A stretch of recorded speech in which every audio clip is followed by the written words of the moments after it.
बिस्मिल्लाहिर्रहमानिर्रहीम, अस्सलाम वालेकुम। माय नेम इज़ सफ़र इसान and this is your channel physics का सफ़र। आज का जो हमारा नेक्स्ट टॉपिक ऑफ डिस्कशन है वो है स्पीड ऑफ लाइट। तो आज के हम लेक्चर में करेंगे क्या, हम देखेंगे कि स्पीड ऑफ लाइट कितनी होती है और सबसे पहले इसको किसने मेजर किया था। लेकिन सबसे पहले हम थोड़ा सा हिस्ट्री को डिस्कस कर लेते हैं। देखिए, लाइट की स्टडी हमारे लिए शुरू से ही बड़ी कम्प्लेक्स रही है कि लाइट में क्या होते हैं, क्या कोई इलेक्ट्रॉन होते हैं, क्या लाइट कोई वेव नेचर रखती है, पार्टिकल नेचर रखती है, क्या लाइट जो है वो एक जगह से दूसरी जगह जाने में कोई टाइम लेती है या नहीं लेती। स्पीड ऑफ लाइट कहीं इनफाइनाइट तो नहीं है, स्पीड ऑफ लाइट कितनी है, यानी कि बहुत ज़्यादा ये कम्प्लेक्स रही है इसकी स्टडी कि आखिर में ये लाइट है क्या। और आहिस्ता आहिस्ता फिर क्या हुआ, डिस्कवरीज होती गई कि लाइट में ये होता है, लाइट इतना डिस्टेंस ट्रैवल करने में इतना टाइम लेती है, लाइट की स्पीड ये है, लाइट में फोटॉन्स होते हैं, लाइट में ये होता है वो होता है। यानी कि लाइट काफ़ी कम्प्लेक्स रही है, हमेशा इसकी स्टडी क्या रही है, कम्प्लेक्स रही है। तो हमारे पास हिस्ट्री में क्या समझा जाता था कि लाइट एक जगह से दूसरी जगह जाने में कोई टाइम नहीं लेती, यानी कि जो स्पीड ऑफ लाइट है वो क्या है, इनफाइनाइट है। लेकिन फर्स्ट साइंटिस्ट जिसने स्पीड ऑफ लाइट मेजर करने की कोशिश की वो थे गैलीलियो। वो क्या थे, गैलीलियो। इन्होंने जो एक्सपेरिमेंट किया उसमें कामयाब तो नहीं हो सके, स्पीड ऑफ लाइट मेजर करने में गैलीलियो जो है वो कामयाब नहीं हो सका था। लेकिन इसके एक्सपेरिमेंट ने एक बात प्रूव कर दी कि लाइट एक जगह से दूसरी जगह जाने में कुछ ना कुछ टाइम लेती है। लाइट एक जगह से दूसरी जगह जाने में कुछ ना कुछ टाइम लेती है। उसके बाद फर्स्ट साइंटिस्ट जिसने हमें स्पीड ऑफ लाइट मेजर करके दी थी वो कौन सा था, Michelson. Michelson was the first person who calculated speed of light successfully. ये फर्स्ट साइंटिस्ट था माइकलसन जिसने एक एक्सपेरिमेंट किया जिसको माइकलसन एक्सपेरिमेंट का नाम देते हैं। इसने क्या किया, स्पीड ऑफ लाइट को मेजर किया एक्यूरेटली। तो अब इसने किस तरह से मेजर किया, इसने कौन कौन से इंस्ट्रूमेंट लिए थे, कौन कौन सा इसने वो सेटअप लिया और उसमें क्या उसकी कंस्ट्रक्शन थी, उसकी क्या वर्किंग थी, वो आज हमने डिस्कस करना है। ठीक है, तो इसने जो हमारे पास ये सेटअप लिया इसमें क्या क्या चीज़ें थी वो चीज़ देखते हैं। पहले कंस्ट्रक्शन देखते हैं, बाद में इसकी वर्किंग का देखते हैं। ऑक्टागोनल मिरर था, प्लेन मिरर था, सोर्स ऑफ लाइट थी, टेलीस्कोप थी और मोटर थी। अब ये एक्सपेरिमेंट उसने दो पहाड़ों के दरमियान में किया था, दो पहाड़ों के दरमियान में किया था कि जिनके दरमियान जो डिस्टेंस था वो तकरीबन जो है वो 20 to 22 माइल्स था, यानी तकरीबन 35 किलोमीटर था। यानी इतने दूर ये पहाड़ थे। उन दो पहाड़ों पे क्या किया इसने, ये एक्सपेरिमेंट किया। वो किस तरह से किया वो चीज़ देखते हैं और कौन सी चीज़ कहाँ पर लगाई वो भी देखेंगे। लेकिन सबसे पहले कंस्ट्रक्शन है। इसमें उसने क्या किया, एक ऑक्टागोनल मिरर लिया। ऑक्टागोनल मिरर हम क्या लेते हैं, क्या हम कहते हैं कि ये ऐसा मिरर है कि जिसकी 8 साइड्स हैं। जिसकी क्या है, 8 साइड्स हैं। मतलब ये ऐसे गोल से ऐसे मिरर है और इसकी 8 साइड्स है, 1 2 3 4 5 6 7 और 8। तो 8 इसकी साइड्स हैं, 1 2 3 4 5 6 7 8। तो ये हमारे पास ऐसे गोल्स आए और इसकी क्या है, 8 साइड्स है। ये हमारे पास ऑक्टागोनल मिरर है। उसके बाद आता है प्लेन मिरर। यहाँ पर ये हमारे पास नीचे हमने उसको क्या रखा डायग्राम के अंदर, ये क्या है, प्लेन मिरर है। उसके बाद क्या है, सोर्स ऑफ लाइट, यहाँ हमने एक सोर्स ऑफ लाइट ली है।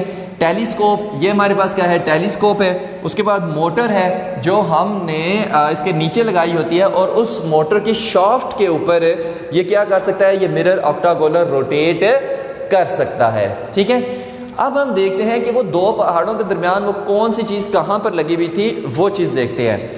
देखिए हमारे पास ना जो इन दो मिरर्स के दरमियान है ये जो डिस्टेंस है, ये जो डिस्टेंस है इसको मैं क्या नाम दे रहा हूँ, इसको मैं नाम दे रहा हूँ डी का। इसको मैं क्या नाम दे रहा हूँ, डी का। अब उसने क्या किया, एक पहाड़ के ऊपर सेटअप लगाया जिसमें इसने ऑक्टागोनल मिरर को रखा। बड़ा से ऐसे ऑक्टागोनल मिरर को रखा एक पहाड़ के ऊपर और दूसरे पहाड़ के ऊपर जो 22 माइल्स दूर है, 35 किलोमीटर तकरीबन दूर है, उस पे उसने ये प्लेन मिरर को रखा, ऐसे प्लेन मिरर को रखा। फॉर एग्जांपल ये दो पहाड़ हैं, ये प्लेन मिरर हमारे पास एक पहाड़ पे आ गया और दूसरे पहाड़ पे आ गया, ये ऑक्टागोनल मिरर आ गया, ठीक है। और इनके दरमियान ये जो डिस्टेंस d है ये कितना है, 35 किलोमीटर है। यहाँ पर तो हमने छोटा सा दिखाया हुआ है, लेकिन ये बहुत ज़्यादा उसने डिस्टेंस लिया था, ठीक है। अब हम चलते हैं इसकी वर्किंग की तरफ कि ये वर्किंग किस तरह से करता है और किस तरह से उसने स्पीड ऑफ लाइट को मेजर किया था, वो चीज़ देखते हैं। देखिए हमारे पास क्या हुआ कि यहाँ पर हमने रखी हुई है सोर्स ऑफ लाइट, यहाँ पर हमने क्या रखी हुई है, सोर्स ऑफ लाइट रखी हुई है। और याद रखें कि ये जो मिरर है, फिर से बता रहा हूँ कि ये मिरर मोटर के ऊपर लगा हुआ है, ऐसे मोटर है और मोटर के ऊपर ही क्या है, शाफ्ट है। वो आपने देखा शाफ्ट जिसके ऊपर वो पंखा सा लगा होता है और वो पंखा घूमता है, ठीक है। ये शाफ्ट है और उसके ऊपर ये हमने ना, उसके ऊपर हमने ये 8 साइडेड मिरर रखा हुआ है। तो जब ये शाफ्ट घूमेगी तो ये 8 साइडेड मिरर भी क्या करेगा, घूमेगा ऊपर से, ठीक है। लेकिन फिलहाल ये घूम नहीं रहा, ये स्टेशनरी है और मोटर को हमने ऑफ किया। मोटर मैंने नीचे नहीं बनाई, बस आप कंसीडर कर ले कि इसके नीचे ये मोटर है और ये उसके शाफ्ट के ऊपर ये मिरर रोटेट कर सकता है, ठीक है। अब सोर्स ऑफ लाइट, क्योंकि हमने स्पीड ऑफ लाइट मेजर करनी है तो सोर्स ऑफ लाइट की तो ज़रूरत होगी। ये हमारे पास क्या है, सोर्स ऑफ लाइट है कि यहाँ से लाइट एमिट होगी और सीधी जाके ये जो ऑक्टागोनल मिरर जिसको हमने कैपिटल M का नाम दिया हुआ है, इसकी साइड 1 पे जाकर पड़ेगी।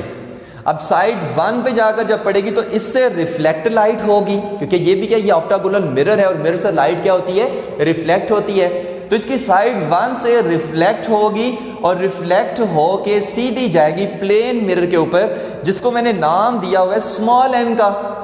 अब ये भी ज़ाहिर मिरर है, अब इससे लाइट दोबारा रिफ्लेक्ट होगी और रिफ्लेक्ट होके सीधी जाएगी इस ऑक्टागोनल मिरर की साइड 3 के ऊपर। अब इस साइड 3 से लाइट दोबारा रिफ्लेक्ट होगी और रिफ्लेक्ट होके सीधी जाएगी टेलीस्कोप के अंदर। और टेलीस्कोप के अंदर जब जाएगी तो हमें क्या होगी, हमें ये सोर्स ऑफ लाइट विजिबल होगी, मतलब इस सोर्स ऑफ लाइट का इमेज हमें इस टेलीस्कोप में नजर आएगा।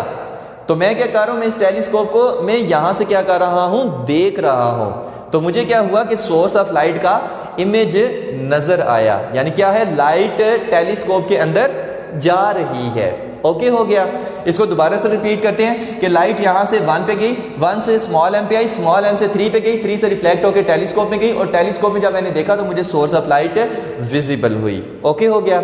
अब हमने क्या करना है, अब ये उस वक्त की मैं कंडीशन बता रहा हूँ कि जब ये हमारे पास ऑक्टागोनल मिरर रेस्ट पे है, स्टेशनरी स्टेट में है, यानी कि जिस मोटर की शाफ्ट के ऊपर ये लगा हुआ है अभी वो मोटर ऑफ है, मैंने उसको ऑन नहीं किया और ये क्या है, स्टेशनरी है। ये मैं तब की कहानी बता रहा हूँ।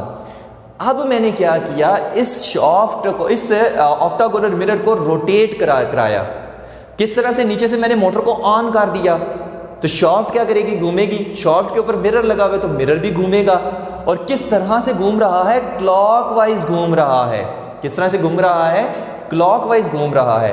अब क्लॉकवाइज घूम रहा है, जैसे ये मूव किया तो मैंने देखा कि यहाँ पर लाइट डिसअपीयर होगी, मतलब यहाँ पर जो हमें सोर्स ऑफ लाइट विजिबल थी वो इनविजिबल होगी, वो अब हमें नजर नहीं आई। कब, जब मैंने शाफ्ट को रोटेट करवाया। भाई ये क्या हुआ, लाइट डिसअपीयर हो गई है। तो मैंने क्या किया, इसको जब रोटेट कराया तो इसकी स्पीड बढ़ाई।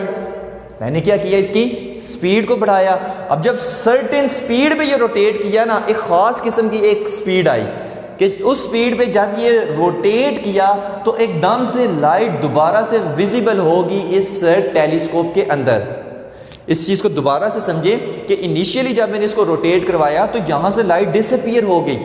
ठीक है, क्यों डिसअपीयर हुई, क्योंकि यहाँ से हम लाइट को फेंक रहे हैं एक सर्टेन एंगल के ऊपर, सर्टेन एंगल के ऊपर फेंक रहे हैं। तो जब हम इस मिरर को रोटेट करेंगे तो वो एंगल डिस्टर्ब होगा। ठीक है, यहाँ से रिफ्लेक्ट होने वाला जो इस टेलीस्कोप के अंदर लाइट को हमारे पास भेज रहा है, ठीक है, जिस एंगल पे ये लाइट जा रही है टेलीस्कोप के अंदर, वो डिस्टर्ब होगा जब ये ऑक्टागोनल मिरर रोटेट करेगा, जिसकी वजह से हमें ये लाइट यहाँ पे डिसअपीयर हो जाएगी। ओके हो गया। लेकिन जब एक ख़ास स्पीड पे ये रोटेट करेगा तो क्या होगा, एकदम से हमें दोबारा लाइट यहाँ पर विजिबल होगी, यानी यहाँ पर टेलीस्कोप के अंदर दोबारा हमें सोर्स ऑफ लाइट नज़र आएगी। तो उस पॉइंट पर हमने क्या करनी है, कैलकुलेशन को स्टार्ट करना है। अब हम देखते हैं कि वो पॉइंट आया कब, मतलब ऐसी कौन सी कंडीशन होगी कि जब हमें एकदम से लाइट विजिबल होगी, ठीक है, उस सर्टेन स्पीड पे ऐसा क्या हुआ, वो चीज़ देखते हैं। देखिए यहाँ पे एक चीज़ तो याद रखिए कि जब ये क्लॉकवाइज मूव कर रही है तो 4 वाली साइड 3 की जगह आएगी, 3 वाली 2 की जगह आएगी, 2 वाली 1 की जगह आएगी, 1 वाली 8 की जगह आएगी। क्यों? क्योंकि ऐसे रोटेट कर रही है, ठीक है। तो इस तरह से एक दूसरे की जगह लेते जाएंगे। एक चीज़ तो ये याद रखनी है, ठीक है। अब हुआ क्या उस स्पीड के ऊपर कि 2 वाली ने अब किधर आना है, 1 की जगह। अब जितना टाइम लगा, इसको गौर से सुनना है, जितना टाइम लगा फेज 2 को 1 पे आने में, जितना टाइम लगा फेज 2 को 1 पे आने में, उतना ही टाइम लगा लाइट को मिरर कैपिटल एम से स्मॉल एम पे और स्मॉल एम से दोबारा कैपिटल एम पे जाने में। तब हमारे पास यहाँ पर क्या हुई, लाइट विजिबल हुई। फिर से इसको हम दोबारा रिपीट कर रहे हैं क्योंकि ये मोस्ट इंपॉर्टेंट बात है इसमें कि उस सर्टेन स्पीड पे क्या हुआ कि जितना टाइम लगा 2 को 1 में आने में, जितना टाइम लगा 2 को 1 पे आने में, उतना ही टाइम लगा लाइट को यहाँ से कैपिटल एम से स्मॉल एम पे जाने में और स्मॉल एम से दोबारा कैपिटल एम पे आने में। तो ये दोनों टाइम क्या थे, इक्वल थे। जितना टाइम लगा लाइट को यहाँ से यहाँ पे आने में, उतना ही टाइम लगा फेज 2 को 1 की तरफ 1 पे जाने में। ये दोनों टाइम इक्वल थे और एकदम हमें लाइट यहाँ पर विजिबल हो गई, ठीक है। यहाँ पर हमें लाइट सोर्स नज़र आना शुरू होगी दोबारा से टेलीस्कोप के अंदर। अब वहाँ से क्या हुई, हमने कैलकुलेशन को स्टार्ट किया। अब देखते हैं वो कैलकुलेशन क्या थी। कैलकुलेशन ये थी क्योंकि हम क्या कर रहे हैं, टाइम नोट कर रहे हैं, ठीक है। तो टाइम के लिए हमारे पास ओमेगा क्या होता है, क्योंकि ये ज़ाहिर रोटेट कर रही है तो एंगुलर वेलोसिटी भी होगी। तो ओमेगा क्या होता है, ओमेगा होता है is equal to theta by t. और यहाँ पर फिर हम इसको लिख सकते हैं कि t is equal to theta by omega. तो यहाँ पर हम क्या लिखेंगे, देखिए ओमेगा हमारे पास क्या होता है, ओमेगा तो होता है भाई 2 पाई एफ। ओमेगा क्या होता है, 2 पाई एफ, हम पहले पढ़ के आ चुके हैं। लेकिन थीटा क्या होता है, थीटा हमें नहीं पता, तो थीटा पहले हम फाइंड करते हैं। तो गौर से थीटा का सुनना है। देखिए हम कहते हैं कि जब ये एक पूरा चक्कर कंप्लीट करेगी, ये जो हमारे पास शाफ्ट है जो रोटेट कर रही है, जब ये पूरा एक चक्कर कंप्लीट करेगी तो कितने एंगल मूव की, ये 2 पाई एंगल मूव की। ये कितना मूव की, 2 पाई। एक पूरा चक्कर कंप्लीट किया तो कितना एंगल मूव की, ये 2 पाई मूव की। ओके हो गया। कितनी इसकी साइड्स है, 8 साइड्स है। अब मुझे बताएं कि जब ये रोटेट कर 2 1 की जगह आया, मैं ऐसे इसको रोटेट करा रहा हूं ना, तो 2 1 की जगह आया तो कितना एंगल जो शाफ्ट है वो रोटेट की, हम कहेंगे 2 पाई बाई 8। क्यों, इसकी 8 साइड्स हैं। इसकी कितनी साइड्स हैं, 8 साइड्स है। और हम कहेंगे कि ये 2 वाली 1 पे आने में जो हमारे पास जो एंगल बना रही है वो कितना है, theta is equal to 2 pi by 8। क्यों, क्योंकि एक फेज मूव हुआ है। हम एक की बात कर रहे हैं, 2 वाला 1 की जगह मूव हुआ है। एक फेज किस तरह से बात कर रहे हैं कि 4 वाला 3 की जगह है, 3 वाला 2 की जगह आया, 2 वाला 1 की जगह आया। तो 2 वाला 1 की जगह आया तो कितना एंगल रोटेट किया भाई, 2 पाई बाई 8 रोटेट किया। क्योंकि हम कहते हैं एक पूरा जब चक्कर कंप्लीट हुआ तो 2 पाई, भाई पूरे चक्कर में कितने हैं, पूरे चक्कर में तो 8 साइड्स हैं इसकी। अब 8 साइड्स में से हम सिर्फ एक की बात कर रहे हैं कि फॉर एग्जाम्पल 2 जब 1 की जगह आई, ठीक है, जब 2 1 की जगह आई तो कितने एंगल रोटेट की भाई, theta is equal to 2 pi by 8। इसी तरह 1 8 की जगह जब आया, इसने कितना मूव किया, 2 पाई बाई 8। 8 7 की जगह आया, 2 पाई बाई 8। 7 6 की जगह आया, 2 पाई बाई 8। 6 5 की जगह 2 पाई बाई 8। 5 4 की जगह 2 पाई बाई 8। इसी तरह ये सारे अगर एक की बात करें तो 2 पाई बाई 8 सारे आगे से मूव कर गए हैं। डन हो गया। ओके, तो थीटा यहाँ पर हमारे पास कितना है, थीटा है हमारे पास 2 पाई बाई 8। ठीक है, तो हम क्या कैलकुलेट करें, हम तो टाइम कैलकुलेट कर रहे हैं। इस चीज को हम कैलकुलेट कर रहे हैं कि 2 से 1 तक, फेज 2 को 1 तक जाने में कितना टाइम लगा। तो time t is equal to theta, यहां पर हमारे पास कितना है, 2 पाई बाई 8। 2 पाई बाई 8, क्योंकि हम पूरे चक्कर की, हम सिर्फ इसका जब यहां से यहां पे किया उसका टाइम कैलकुलेट कर रहे हैं। ठीक है, तो 2 पाई बाई 8 थीटा हम पुट करेंगे। ओमेगा की जगह क्या पुट करेंगे, 2 पाई एफ।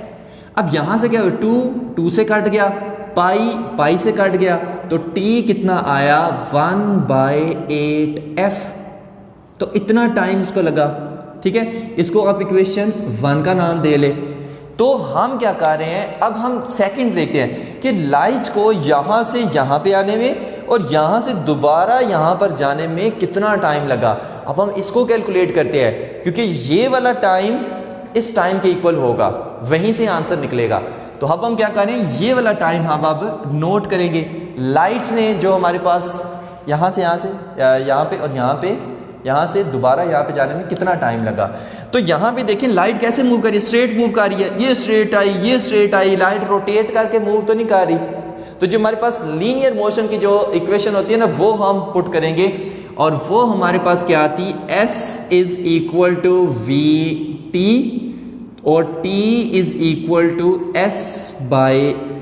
हम ये वाली इक्वेशन इसके लिए पुट करेंगे इस टाइम को निकालने के लिए।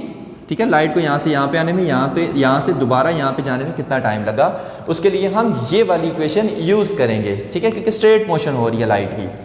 अब कितना डिस्टेंस लाइट ने ट्रैवल किया, देखें यहाँ से जब लाइट यहाँ पर आई तो कितना डिस्टेंस ट्रैवल किया D, और यहाँ से टकरा के जब दोबारा यहाँ पर गई तो दोबारा D कवर किया।